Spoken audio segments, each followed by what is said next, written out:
was a draft copy by Carl Sagan called The Demon Haunted World,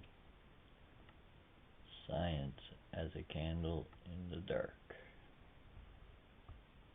This is the introduction.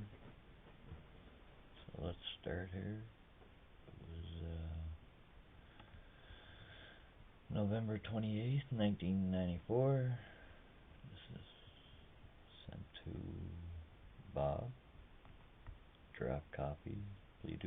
Please do not quote or copy. Confidential.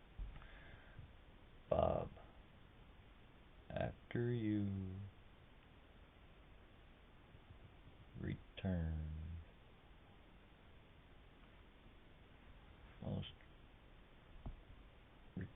the recent draft, could you remember a list of places, not dates, some of the material as appeared in print, New York Times, Washington Post, etc. It's for intern. Thanks, Carl. The Demon Haunted World, Science as a Candle in the Dark by Carl Sagan.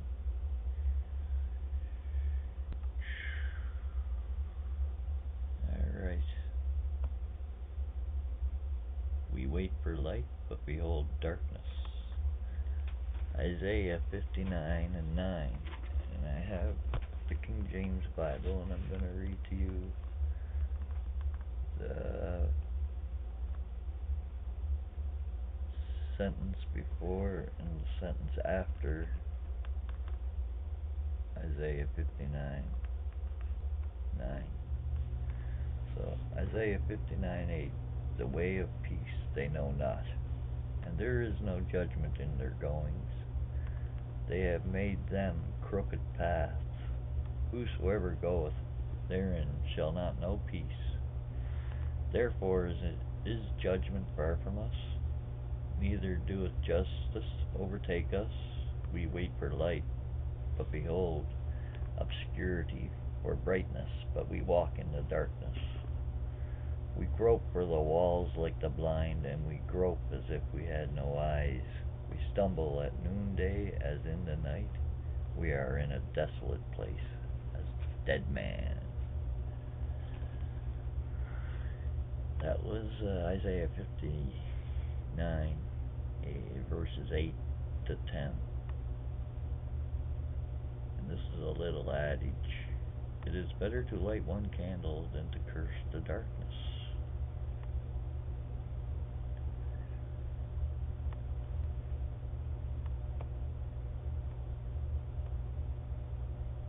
Alright, on to the preface.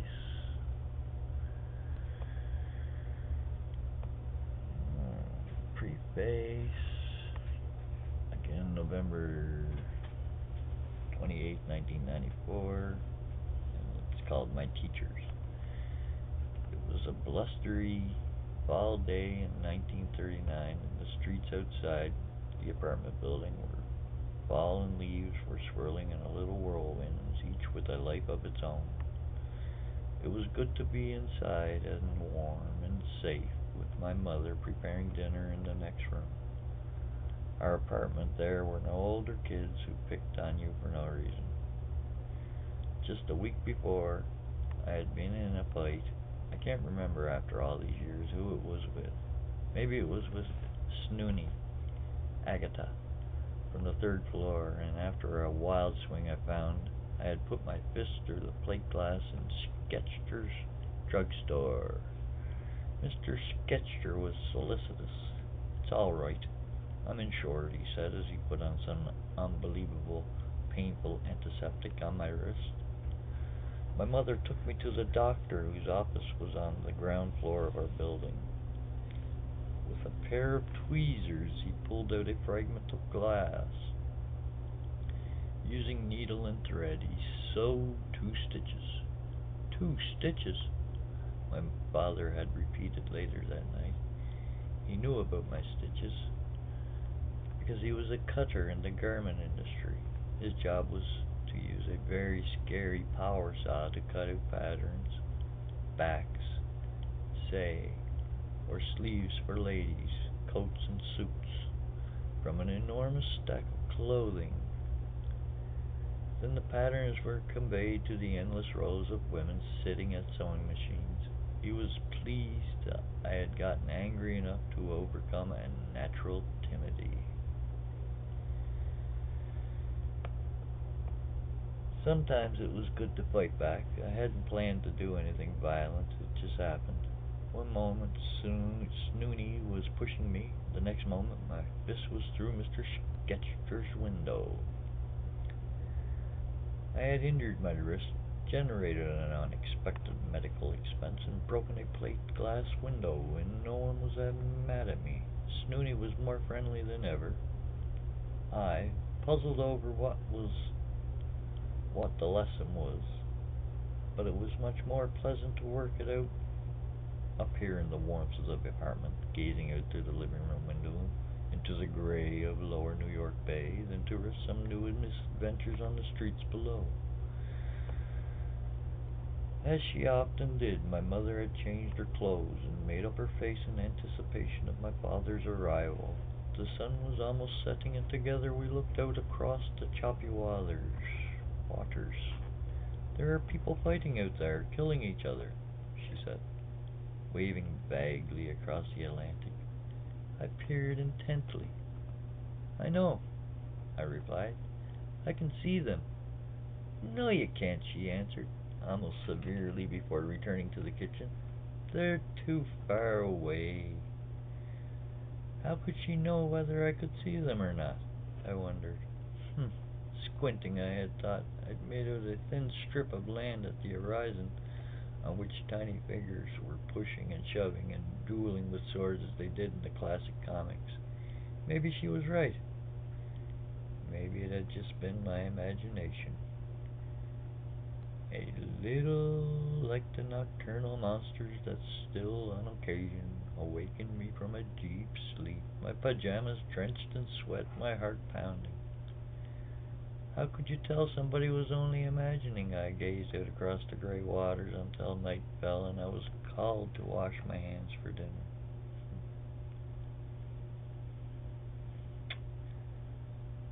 On a Sunday in that same year, my father had patiently explained to me about a zero as a placeholder in arithmetic, about how there's no biggest number.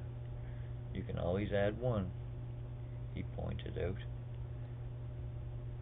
And the wicked sounding names of big numbers, I was seized by a compulsion to write out in sequence all the integers from 1 to 1,000.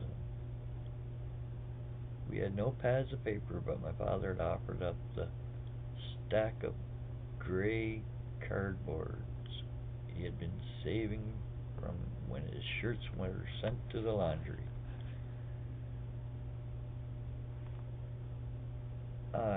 My project eagerly. I started my project eagerly, but was surprised at how slowly the project went. When I had gone no further than the low hundreds, my mother announced that it was time for me to take my bath. I was disconsolate. I had to get to 1,000. Mediator his whole life, my father intervened. If I would cheerfully submit to the bath, he would continue the sequence. I was overjoyed. By the time I emerged, he was approaching 900, and I was able to reach 1,000 only a little past my ordinary bedtime. The magnitude of the large numbers has never ceased to impress me. Also in 1939, my parents took me to the New York's World Fair. There I was offered a vision of a perfect future made possible by science and high technology.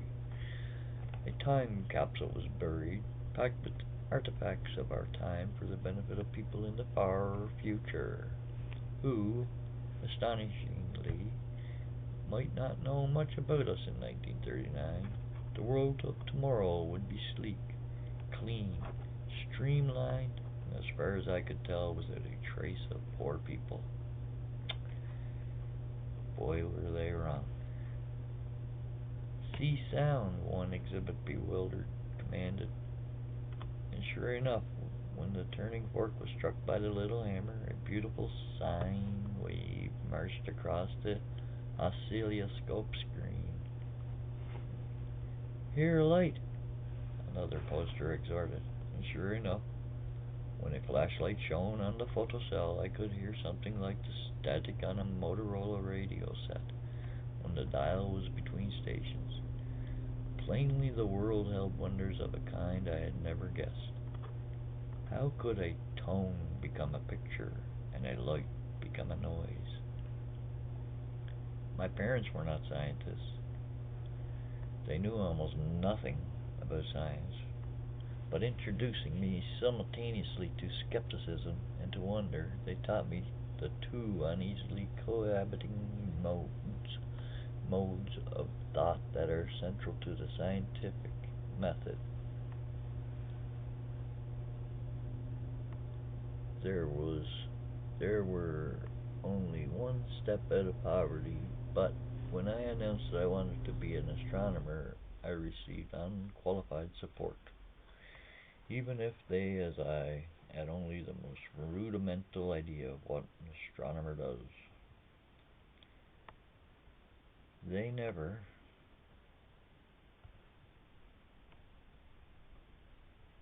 suggested that all things considered, it might be better to be a doctor or a lawyer. I wish I could tell you about the inspirational teachers in science from my elementary or junior or high school days, but as I think back on it, there were none. There was rot, memorization about the periodic table of the elements, levers, and inclined planes, great plant photosynthesis, and the difference between anthracite and bituminous coal. But there was no soaring sense of wonder, no hint of an evolutionary perspective, and nothing about mistaken ideas that everybody had once believed. In high school laboratory courses, there was an answer we were supposed to get. We were marked off of it if we didn't get it. There was no encouragement to pursue our own interests, or hunches, or in conceptual mistakes. In the backs of textbooks, there was material you could tell was interesting. The school year would always end before we got to it. You could find wonderful books on astronomy, say, in the libraries, but not in the classrooms. Long division was taught as a set of rules from a cookbook, with no explanation of how this particular sequence of short divisions, multiplications, subtractions got you to the right answer. In high school, extracting square roots was offered if it were a method once handed down from Mount Sinai, and it was our job merely to remember what we had been commanded. Get the right answer, and never mind that you didn't understand what you were doing. I had a very capable second-year algebra teacher from whom I learned much.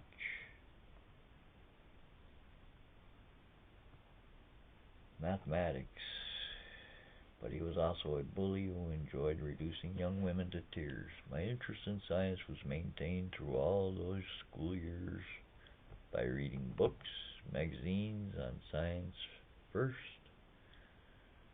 science fact, and science fiction. Science fact and fiction. College was the fulfillment of my dreams. I found teachers who were not only understood science, but who were actually able to explain it. I was lucky enough to attend one of the great institutes of learning of the time, the University of Chicago. I was a physics student in a department orbiting around Enrico Fermi. I discovered what true mathematical elegance is from Subrahmanyan Chandrasekhar. I was given the chance to talk chemistry with Harold Urey, Over summers, I was apprenticed in biology to H.J. Mueller of Indiana University, and I learned planetary astronomy from its only full-time practitioner at the time, G.P. Cooper. It was Cooper that I got a feeling for what is called a back-of-the-envelope calculation. A possible explanation to a problem occurs to you.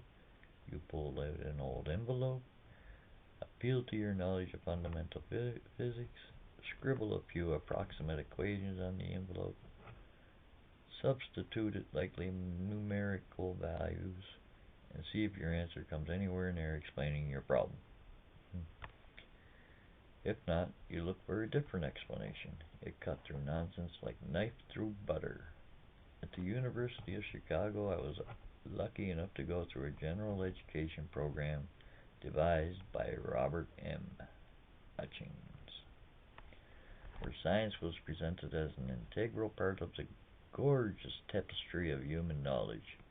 It was considered unthinkable for an aspiring physicist not to know Aristotle, Bach, Shakespeare, Gibbon, Malinowski, and Freud. In an introductory science class, Ptolemy's view that the sun revolved around the earth was presented, so compelling that some students found themselves re-evaluating their commitment to Copernicus. The status of the teachers in the Hutchins curriculum had almost nothing to do with their research.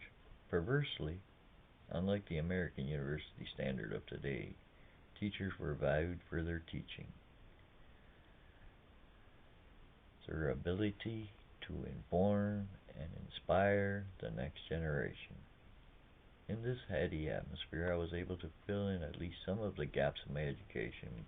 Much that had been deeply mysterious, and not just in science, became clearer. I also witnessed at first hand the joy felt by those who privileged it. It is to uncover a little about how the universe works. I've always been grateful to my mentors of the 1950s and tried to make sure that each of them knew my appreciation. But as I look back, it seems clear to me that I learned the most essential things not from my school teachers, nor even from university professors, but from my parents, who knew nothing at all about science. In that single far-off year of 1939.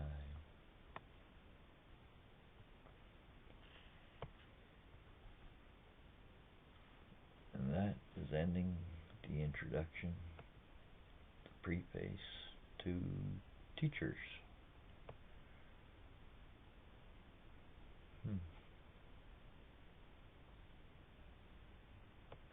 Carl Sagan's book, The Demon-Haunted World, Science as a Candle in the Dark.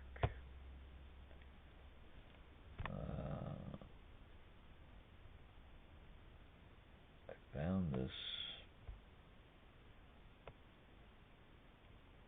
searching for other interesting things, and I thought it would be something worth reading to you guys. Maybe it ain't.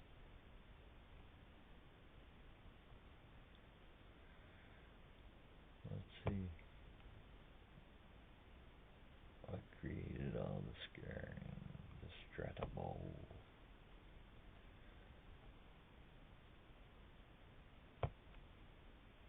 Well, that was the introduction to that. Let me know what you think. If you want me to carry on, just comment, carry on reading, and I'll do chapter 1 for you guys.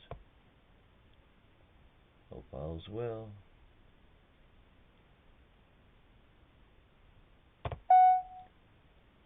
Have a great day. Like, subscribe, share, or don't.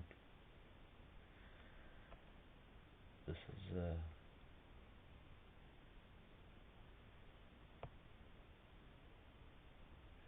trying to get some subscribers, get some information, maybe leave something for my kids to watch. If nothing, I'll have a catalog library they can flick through when God takes me from this place. God bless. Have a great day.